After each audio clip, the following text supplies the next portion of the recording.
ओम शांति। अब सब भाई और बहनों को ओम शांति। आज की मुरली है 20/8/2024। मीठे बच्चे, कामकाज करते हुए एक बाप की याद रहे। चलते फिरते बाप और घर को याद करो, यही तुम्हारी बहादुरी है। प्रश्न: बाप का रिकॉर्ड और डिसरिकॉर्ड कब और कैसे होता है? उत्तर है, जब तुम बच्चे बाप को अच्छी तरह याद करते हो तब रिकॉर्ड देते हो। अगर कहते याद करने की फुर्सत नहीं है तो ये भी जैसे डिसरिगार्ड है। वास्तव में बाप का डिसरिगार्ड नहीं करते, ये तो अपने डिसरिगार्ड करते हो, यानी अपने लिए ही पद कम करते हो। वास्तव में बाप का डिसरिगार्ड नहीं करते तो अपने डिसरिगार्ड करते हो। इसलिए नामी ग्रामी केवल भाषण में नहीं लेकिन याद की यात्रा में बनो। याद का चार्ट रखो, याद से आत्मा सतो प्रदान बनेंगे। ओम शांति। रूहानी बच्चों प्रति रूहानी बाप समझाते हैं।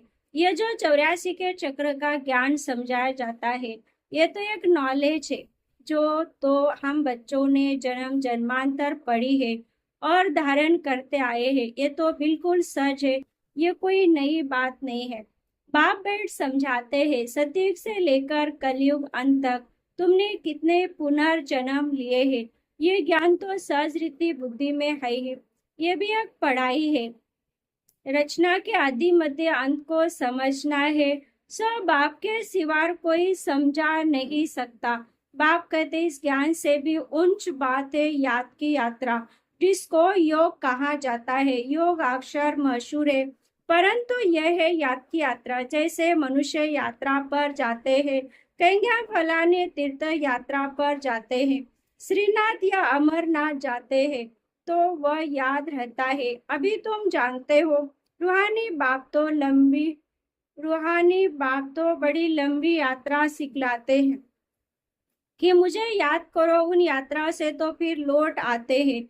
यह वह यात्रा है जो मुक्ति धाम में जाकर निवास करना है, बल पाठ में आना है, परंतु इस पुरानी दुनिया में नहीं।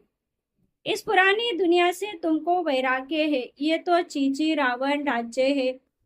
तो मूल बात है याद की यात्रा। कई बच्चे ये भी समझते नहीं कि कैसे याद करना है। कोई याद करते व नहीं करते, यह देखने में तो कोई चीज नहीं आती है। बाप कहते अपने को आत्मा समझ, मुझ बाप को याद करो। देखने की तो चीज नहीं, न मालूम पड़ सकता है। ये उस अवस्था में कहाँ तक याद की यात्रा में कायम रहते हैं, यह तो खुद ही जाने। युक्ति तो बहुतों को बताते हैं, कल्याणकारी बाप ने समझाया है। अपने को आत्मा समझ बाबा को याद करो, बल अपनी सर्विस भी करते रहो।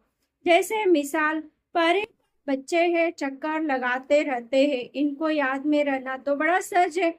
सिवाय बाप की याद के और कुछ याद नहीं आना चाहिए।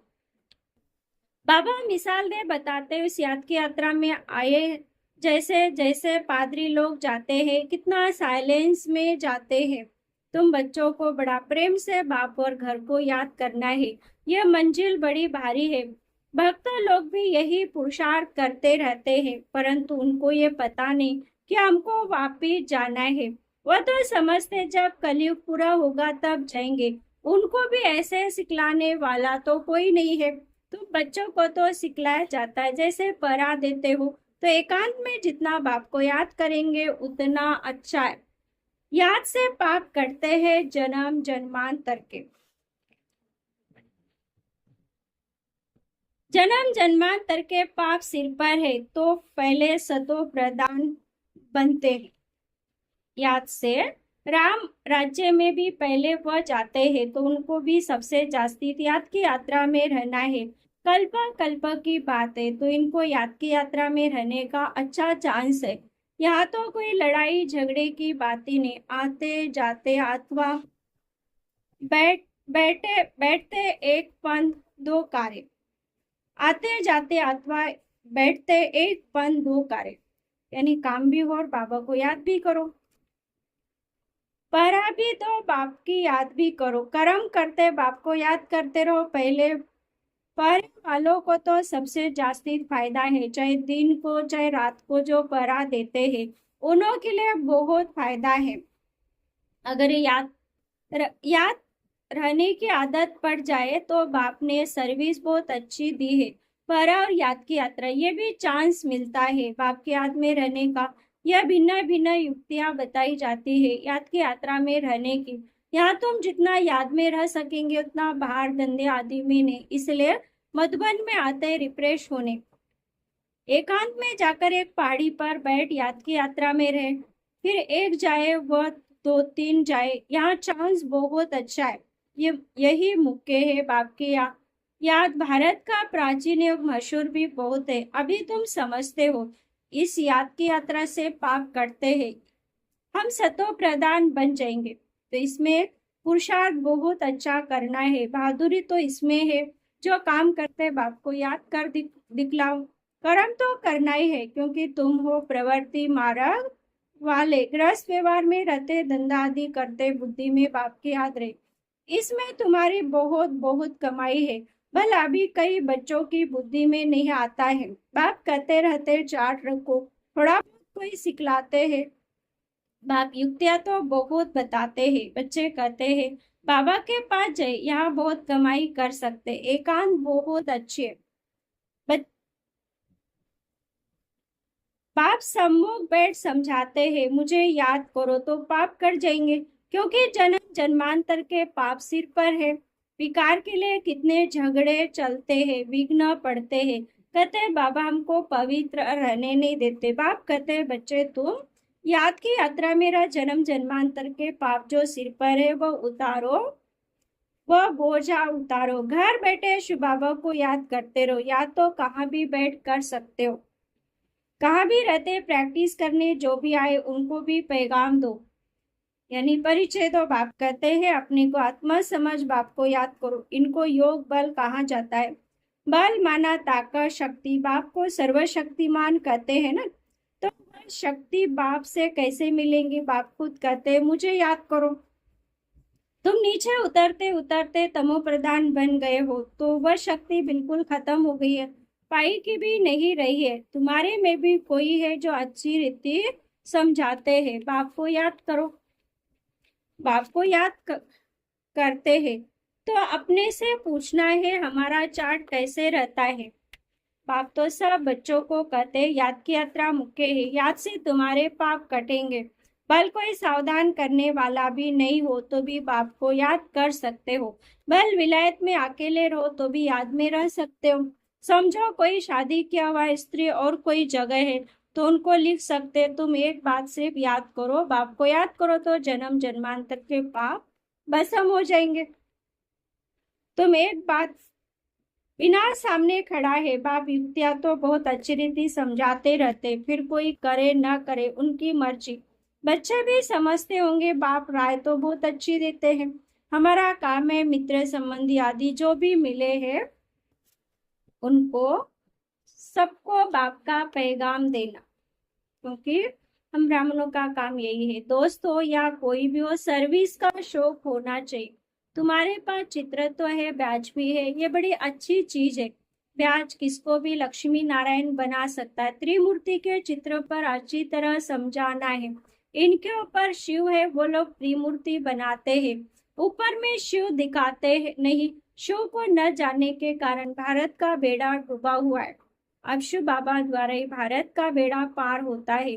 पुकारते पतित पावन आकर, हम पतितों को पावन बनाओ। फिर भी सर्वव्यापी सर्वव्यापी कर देते हैं, कितनी पाई पैसे की भूल है। बाप बैठ समझाते तुमको ऐसे ऐसे भाषण करना है, बाप भी डायरेक्शन देते रहते हैं। ऐसे म्यूजियम खोलो, सर्विस करो तो बहुत आएंगे। सर्कस भी बड़े बड़े शहरों में खुलते हैं ना, कितना उन्हों के पास सामान रहता है, गांव गांव से देखने के लिए लोग आते हैं। इसलिए बाबा कहते तुम ऐसी खूबसूरत म्यूजियम बनाओ जो देखकर खुश हो जाए, फिर औरों को जाकर सुनाए।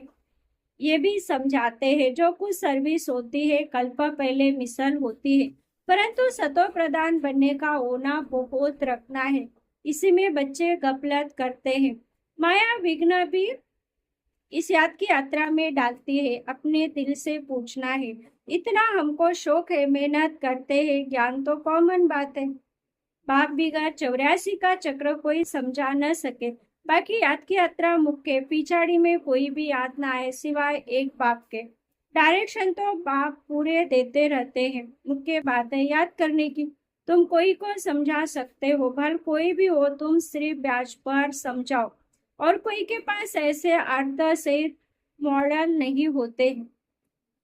मिलिट्री वाले अच्छा काम करते हैं तो उनको मॉडल मिलते हैं।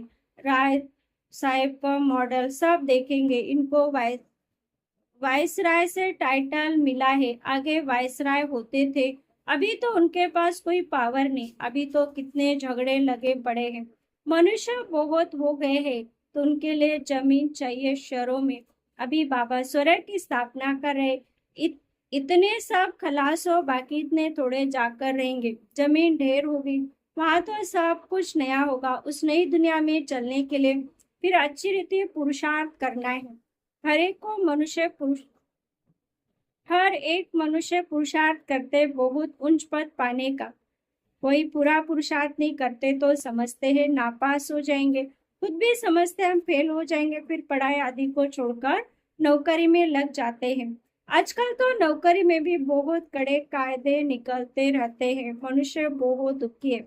अब बाबा तुमको ऐसा रास्ता बताते जो कि जन्म कभी दुख का नाम नहीं रहेगा। बाबा कहते हैं सिर्फ याद की यात्रा में रहो, जितना हो सके रात को बहुत बहुत अच्छा है। भर लेटे हुए भी याद करो। कोई को नींद आ जाती है, बुढ़ा होगा, जास्ती बैठ नहीं सके तो जरूर सो जाएगा। लेटे हुए भी बाप को याद करते रहेंगे। बड़ी खुशी अंदर में होती रहेंगी, क्योंकि बहुत बहुत कमाई है। ये तो समझते टाइम पड़ा है, परंतु मौत का कोई ठिकाना नहीं। तो बाबा समझाते मूल है याद की यात्रा। बाहर शहर में तो मुश्किल है, यहाँ आते तो बड़ा अच्छा चांस मिलता है। यानी मधुबन में कोई फिक्रात की बात नहीं, इसलिए यहाँ चार्ट बढ़ाते रहो। तुम्हारे कैरेक्टर्स भी इससे सुधरते जाएंगे, इन देवी कैरेक्टर आ जाएंगे। परंतु माया बड़ी दुस्तर है। घर में रहने वालों को इतना कदर नहीं रहता इतना बाहर वालों को। फिर भी इस समय गोपो की रिजल्ट अच्छी है, यानी भाइयों की रिजल्ट अच्छी है।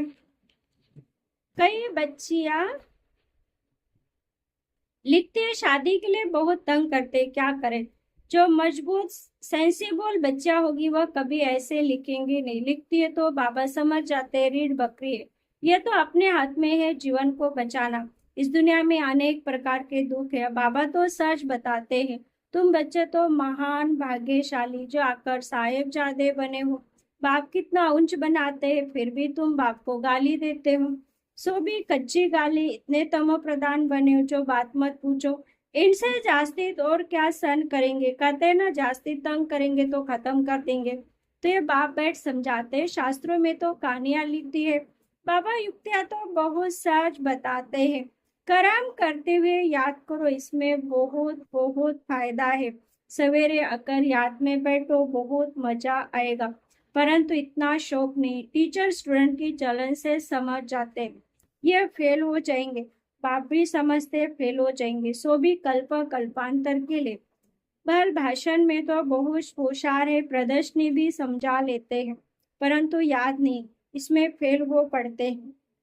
ये भी जैसे डिसरिगार्ड करते हैं, अपना ही करते हैं। शिव बाबा को तो डिसरिगार्ड होता नहीं।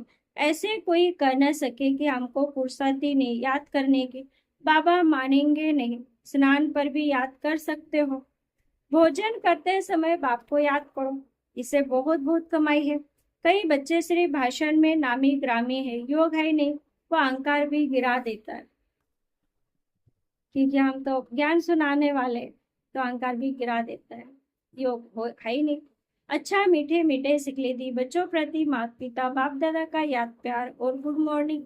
रूहानी बाप की रूहानी बच्चों को नमस्ते।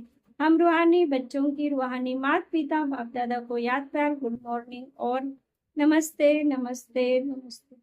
धारणा की पॉइंट है पहला, सर्वशक्तिमान बाप से शक्ति लेने के लिए याद का चार्ट बढ़ाना है। याद की भिन्न भिन्न युक्ति रचनी, एकांत में बैठ विशेष कमाई जमा करनी। दूसरा, सतो प्रधान बनने का होना रखना है, गफलत नहीं करनी, अहंकार में नहीं आना है, सर्विस का शौक भी रखना है। साथ साथ याद की यात्रा भी याद की यात्रा पर भी रहना है। वरदान सब कुछ बाप हवाले कर, कमल पुष्प समान न्यारे और प्यारे रहने वाले, डबल लाइट हो। बाप का बनना अर्थात सब बोझ बाप को दे देना। डबल लाइट का अर्थ ही है सब कुछ बाप हवाले करना। ये तन भी मेरा नहीं, तो जब तन ही नहीं तो बाकी क्या। आप सबका वायदा ही है, तन भी तेरा, मन भी तेरा, धन भी तेरा। जब सब कुछ तेरा कहाँ तो बोझ किस बात का। इसलिए कमल पुष्प का दृष्टांत स्मृति में रख, सदा न्यारे और प्यारे रहे तो डबल लाइट बन जाएगी। स्लोगन है, रूहानियत से रोग को समाप्त कर, स्वयं को शरीर की स्मृति से गलाने वाले ही सच्चे पांडव। गलाना अर्थात शरीर को भूलना, जिते जी मरना।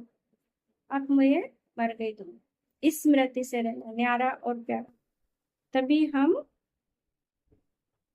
रूहानियत का रोग समाप्त करें। ओम शांति।